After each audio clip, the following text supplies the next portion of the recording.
جی السلام علیکم ورحمۃ اللہ تعالیٰ وبرکاتہ۔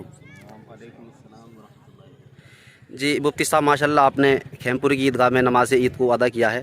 تو میں آپ سے پوچھنا چاہتا ہوں آپ کھیم پور کو اور خاص کر کے ہندوستان واسیوں کو آپ کیا پیغام دینا چاہتے ہیں؟ الحمدللہ عیدگاہ کے وسیع اور عز میدان میں جو عید الفطر کی نماز کا ہم نے اہتمام کیا، اس کے بعد خطبے کے بعد ہم نے ہندوستان کے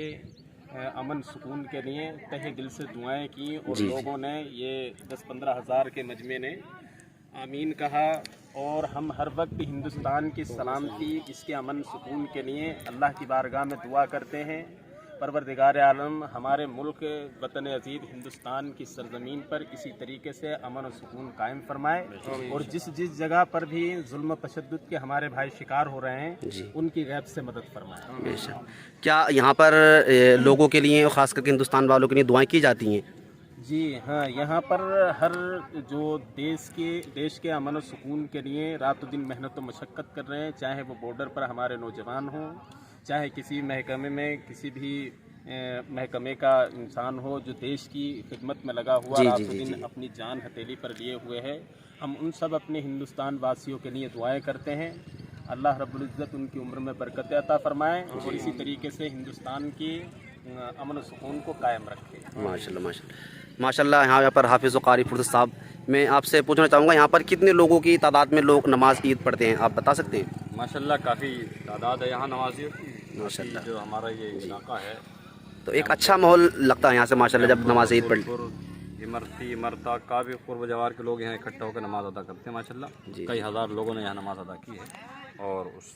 نماز میں ماشاءاللہ ملک و ملت کے لیے دعا کی گئی۔ ہمارے مفتی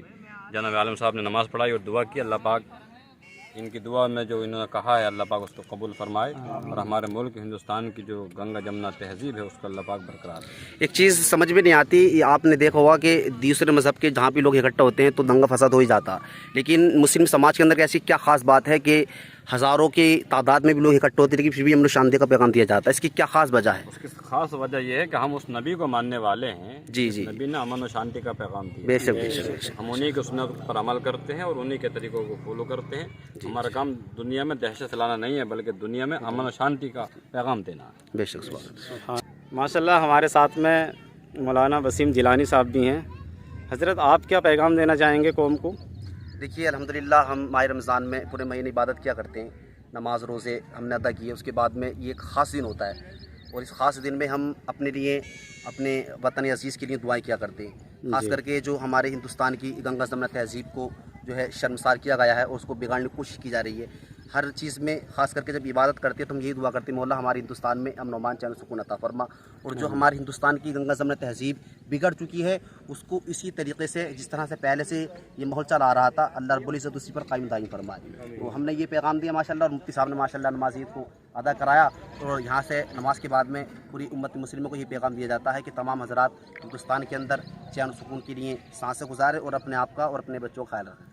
حضرت یہ دیکھا جاتا ہے کہ بہت بڑے پروگرام ہوتے ہیں، لوگ انہیں شانت کرنے کے لیے بہت نعرے بھی دیا کرتے ہیں سب کچھ، لیکن ایسی کیا خاص بات ہے جب نماز کے لیے کھڑے ہوتے ہیں تو ایسا کون سا نعرہ ہے جو پوری عوام ایک ہی نعرے کے ساتھ میں بالکل خاموش ہو جاتی ہے؟ دیکھیے الحمدللہ یہ مذہب اسلام ہی کا خاصہ ہے کہ مذہب اسلام وہ درس دیتا ہے کہ صرف اسلام ہی ایک ایسا دھرم ہے جو انسانیت کا پیغام دیتا ہے۔ لوگ کہتے ہیں انسانی سب سے بڑا دھرم ہے، نہیں، سب سے بڑا دھرم مذہب اسلام ہے، اس لیے کہ اسلام ہی انسانیت کا دھرم دیتا ہے، انسانیت ہی سکھاتا ہے۔ انسانیت دھرم نہیں بلکہ اسلام دھرم ہے، اسلام جو ہے وہ انسانیت کا پیغام دیتا ہے۔ تو یہ مذہب اسلام کی ماشاءاللہ خاص بات ہے جو اللہ رب العزت سے ہم نے یہ چیز کو ادا کیا، اور اللہ رب العزت ہمارے سلام کو قبول عطا فرمائے۔ دیکھیے ہمارے ساتھ میں مفتی جناب عالم صاحب تھے، اور مولانا وسیم جیلانی صاحب، قاری فرصت صاحب، اور تنظیم رضائے محمد مصطفیٰ کے صدر صاحب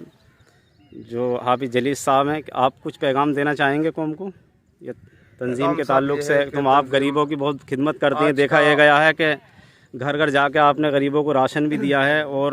آپ کے پاس کچھ لوگ آتے ہیں ان کی مدد بھی کرتے ہیں تنظیم کے ذریعے سے، کیا پیغام دینا چاہیں گے کچھ؟ دیکھیے یہ اللہ رب العزت نے ہمارے لیے جو ایک مہینے کے روزے فرض کیے ہیں، اس میں ہم سب مسلمانوں نے مل کر نمازیں اور رمضان کے روزے رکھے، اور اس روزوں سے آج کا وہ دن ہے کہ جتنا بھی صدقات خیرات کیا جائے وہ کم ہے، اور ایک دوسرے کو دلی مبارکباد دینا، محبت کا پیغام دینا، ایک دوسرے کو